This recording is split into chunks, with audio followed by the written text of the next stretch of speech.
La psychologie du travail est une des spécialités les moins connues en psychologie, et ce, pour une raison très simple, c'est qu'il se cache. Tout le paradoxe du psychologue du travail est qu'il n'exerce presque jamais en tant que psychologue du travail, car c'est juste un titre. Dans cette vidéo, on va voir que font les psychologues du travail, dans quoi ils sont bons, dans quoi ils sont formés, les différents parcours de carrière, qu'est-ce qu'on y fait et quels sont les salaires attendus, et à chaque fois des exemples d'entreprises où l'on trouve des psychologues du travail. En 30 secondes, la psychologie du travail, c'est quoi? On devient psy du travail avec une licence de psychologie de 3 ans et un master spécialisé de 2 ans. Son point fort est qu'on s'intéresse à tout plein de sujets du monde du travail en s'appuyant sur une méthodologie scientifique. Et c'est ça notre point majeur, c'est qu'on se base sur des faits, sur des articles scientifiques. Prenons le cas de l'onboarding. L'onboarding, c'est toute cette phase d'intégration où l'on va accueillir, former un nouvel employé pour qu'il s'intègre bien dans l'entreprise. Et on dirait pas, mais cette phase, elle est hyper importante. L'entreprise, elle a envie que la personne s'intègre rapidement, qu'il comprenne rapidement les attendus du poste, qu'il soit rapidement efficace, parce que sinon, indirectement, c'est de l'argent perdu par l'entreprise. C'est de la productivité perdue. Mais c'est aussi important pour l'employé lui-même qui, lui, doit s'identifier à l'entreprise, s'intégrer à la culture, s'intégrer au groupe, se faire des potes, tout ça. Un mauvais onboarding, bam, turnover élevé, les nouveaux arrivants, ils savent pas quoi faire, ils savent pas ce qu'ils font là, les employés sont insatisfaits, moindre engagement, moins de performance, tout ça. Un bon onboarding, tout le monde est content, employé, entreprise, et c'est ça que l'on cherche. Et donc la question, c'est comment avoir un bon processus d'intégration. Et nous, psychologues du travail, on regarde dans la littérature. Bam, on voit le modèle des 4 C de Bauer. Bam, il faut prendre en compte le besoin d'authenticité des nouveaux employés. On regarde comment mettre en place, etc. Et là, on se base sur des faits. Là, on se base sur ce qui fonctionne réellement. Et il y a cette même rigueur sur plein d'autres questions. Sur le recrutement, les questions managériales, les questions de leadership, les questions d'orientation, de training professionnel, les questions de santé au travail, la gestion de carrière, l'évaluation des compétences, etc., etc., etc. Donc on est entraîné pour ça, mais encore une fois, les masters sont différents. Chez nous, à Paris Cité, on est bien focus sur le recrutement, l'assessment, etc. En vrai, on fait de tout, on est formé pour tout. Mais par exemple, à Paris 8, ils sont plus focus sur les questions de santé, de médiation, de conflit au travail, de burn-out, etc. Dans d'autres masters, on s'intéresse un peu plus à l'orientation professionnelle, etc. Maintenant qu'on a dit tout ça, où est-ce que le psychologue du travail peut travailler? Très souvent, vous allez débarquer dans les ressources humaines. Et exemple numéro 1, dans le recrutement. Le recrutement, ça ne se résume pas à rédiger une offre d'emploi, à faire des entretiens, à faire du sourcing. Non, tout l'enjeu, c'est de trouver la bonne personne pour le bon poste. Et parfois, c'est même pas clair pour quel poste veut-on recruter. Il y a toute cette question d'analyse du besoin à prendre en compte. On a besoin d'un mec en vente. Ok, mais il fait quoi concrètement? Avec qui il travaille? Quel est son manager? Quelle est son équipe? Et par rapport à ça, quelles sont les caractéristiques de la personne que l'on cherche?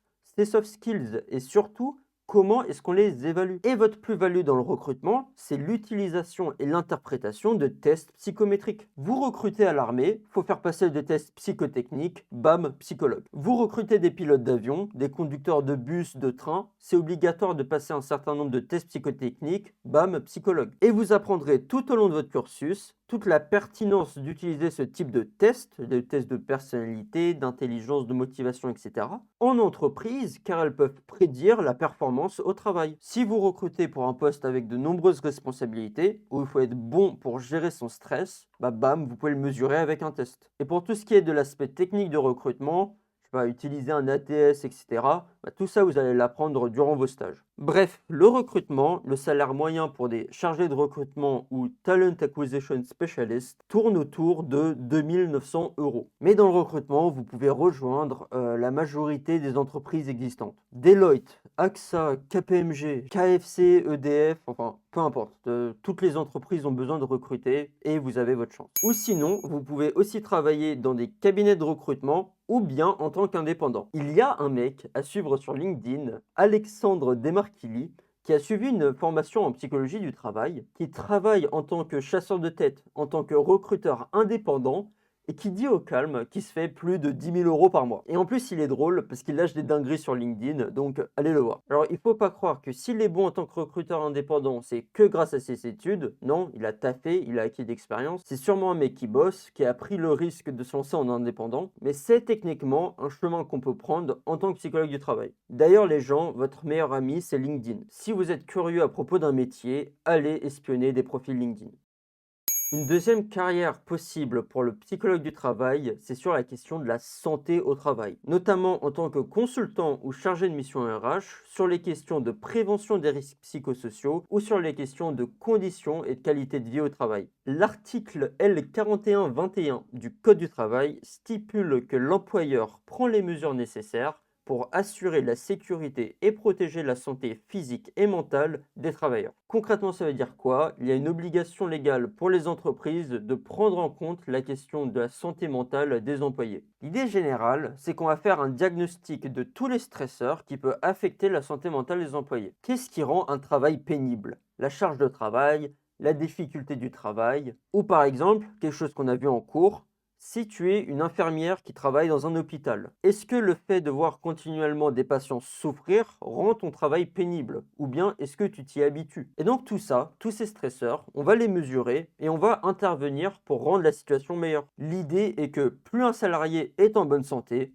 plus il est satisfait, plus il est engagé dans son travail, plus il est performant. Donc c'est dans l'intérêt de tous d'offrir de bonnes conditions de travail. Pour les salaires, c'est rare de trouver des infos. Littéralement, il n'y a que 2 salaires disponibles sur Glassdoor. Ils disent que le salaire estimé est de 3 300 euros par mois. Ce que je peux vous dire, c'est que notre prof a parlé d'une élève qui venait tout juste d'avoir son diplôme, qui a rejoint une filiale ou autre d'une entreprise du CAC 40 et qui, premier salaire, bam, 3 500 euros net par mois. Donc c'est en accord avec ce que Glassdoor dit, mais ce que je sais, c'était que c'était le salaire le plus haut de la promo, et donc c'est pas représentatif de la population. Numéro 3, travailler en tant que conseiller d'orientation. Le psychologue du travail, c'est peut-être celui qui est le mieux placé pour travailler dans l'orientation. De ce que j'ai compris, conseiller d'orientation n'est pas un titre protégé comme l'est le titre de psychologue. C'est-à-dire, n'importe qui peut être conseiller d'orientation. Ça veut dire que techniquement, même mon oncle polonais qui est un giga conducteur de camion peut s'installer en libéral et travailler en tant que psychologue du travail. L'avantage du psy par rapport au reste, c'est de pouvoir aider la personne à mieux se comprendre avec des tests, avec de la data. Tous les métiers ne sont pas adaptés pour tout le monde. Quelqu'un de smart, ambitieux, persévérant, qui aime le challenge, tu ne vas pas lui conseiller d'être hôte d'accueil. Il y a cette notion de fit que le psychologue va maîtriser, qu'il peut évaluer, etc. Il peut travailler en CIO, en centre d'information et d'orientation. Il peut aussi travailler à Pôle emploi. Il peut travailler en tant que psy-EN, psychologue de l'éducation nationale. Pour psy-EN, les salaires, c'est un peu plus de 2000 euros net par mois en début de carrière. Donc tout est indiqué, il y a des grilles, si je peux, je les mets comme d'hab. Et salaire en tant que conseiller d'orientation, pareil, je le mets, ce qui est écrit sur Hello Work. Je sais pas vous, mais conseiller d'orientation, ça pourrait grave me faire kiffer. En libéral ou un truc du style, on verra. Numéro 4, travailler dans des assessment centers. À titre perso, j'ai un kiff à propos de ce concept d'assessment center. Un assessment center, c'est un centre d'évaluation. C'est un endroit où on va évaluer de A à Z tes compétences cognitives, tes aptitudes, motivation, ta personnalité, etc. Et ce, dans le but de voir si tu fit avec un poste spécifique, par exemple dans le cadre d'une mobilité interne ou de réorientation. Il me semble que la différence avec les bilans de compétences, c'est que bilan de compétences, c'est un truc que tu fais un peu à titre perso, tandis qu'aller dans un assessment center, c'est une demande de l'entreprise. À vérifier, mais je crois. Source ChatGPT, je savais pas, du coup j'ai dit à ChatGPT. Le truc qui distingue un assessment center d'autres moyens d'évaluation, c'est que c'est bien plus complet. En général, tu veux évaluer la personnalité d'un individu, tu lui fais passer un test. Je sais pas, un test de personnalité type Exaco. Mais ces tests, ils ont des lacunes. C'est toi qui t'auto-évalues, donc il y a des biais de désirabilité sociale. Et surtout, ce que tu écris dans ce test, c'est plus ou moins un potentiel. C'est quelque chose d'inexprimé. C'est quelque chose que tu penses à propos de toi-même. Par exemple, sur une échelle de 1 à 5, oui, je pense être quelqu'un qui prend des initiatives. Mais ce qu'on fait dans un assessment center, c'est qu'on prend 5-10 personnes, on les met dans une pièce et on leur donne une tâche de groupe. Donc, ils travaillent sur leur tâche de groupe et toi, En tant qu'observateur, tu regardes si la prise d'initiative t'intéresse, combien de fois une personne prend des initiatives dans le concret, dans l'action, dans la pratique. Et donc vous voyez qu'un même trait, la capacité à prendre des initiatives, peut se mesurer de différents angles. Et là, avec toutes ces informations, tu as une compréhension bien plus précise des capacités d'un individu. Un assessment center, de ce que j'ai vu, ils sont souvent adossés à des cabinets de recrutement. Pour être honnête, je ne sais pas si c'est commun de travailler dans un assessment center. Numéro 5, travailler dans la gestion de carrière, la gestion de compétences. Ça, je ne sais pas si c'est commun de travailler en tant que tel ou c'est une partie des tâches quand tu travailles dans les ressources humaines. Je vous affiche à l'écran une personne qui a fait une formation en psychologie du travail qui travaille en tant que responsable carrière. C'est pas un poste de débutant, mais un poste de manager, mais on peut voir ce que la personne fait. Mise en place d'indicateurs d'évaluation de la performance, taux de promotion, taux de départ, organisation d'assessment pour la promotion directeur, donc c'est le truc que je disais avant. Pour les salaires, je sais pas, il y a un peu de tout sur internet, 39 000 euros par an, 2 900 euros net par mois, j'imagine ça dépend, je m'y connais pas assez. Numéro 6, on peut travailler en tant que chargé de mission RH dans les questions de diversité, d'inclusion, de RSE ou bien d'handicap. Tout psychologue du travail a des cours sur les questions de diversité en entreprise et d'inclusion, sur les questions de RSE ou sur les questions d'handicap, et notamment dans ce dernier où on a le statut de psychologue. Numéro 7, ça c'est un mot un peu fourre-tout, c'est le métier de consultant. Le métier de consultant, en gros, tu mets ton expertise au service d'entreprise. Il y a des consultants sur tout, sur les questions de qualité de vie au travail, mais un dont j'ai pas parlé, c'est sur l'aide à la conduite au changement. L'idée c'est quoi? C'est qu'il peut y avoir des changements dans une entreprise. Votre entreprise s'est fait racheter, votre équipe change, vous changez d'outil. Pour chacun de ces phénomènes, un employé peut résister au changement. Il est grincheux, c'était mieux avant, etc. Donc comment est-ce que tu accompagnes tout ça? Comment est-ce que tu comprends les différents besoins de telle personne pour fluidifier le tout? Et c'est là que le psychologue du travail intervient. Et une dernière opportunité de carrière, je l'ai oublié, mais vous pouvez être maître de conférence en université ou bien simplement continuer en thèse pour être doctorant. Un de nos profs nous a parlé d'une personne qui s'est fait financer son doctorat par une entreprise privée afin d'étudier et de créer un test psychométrique. Donc hop, c'est 2-3 années de doctorat financées, etc.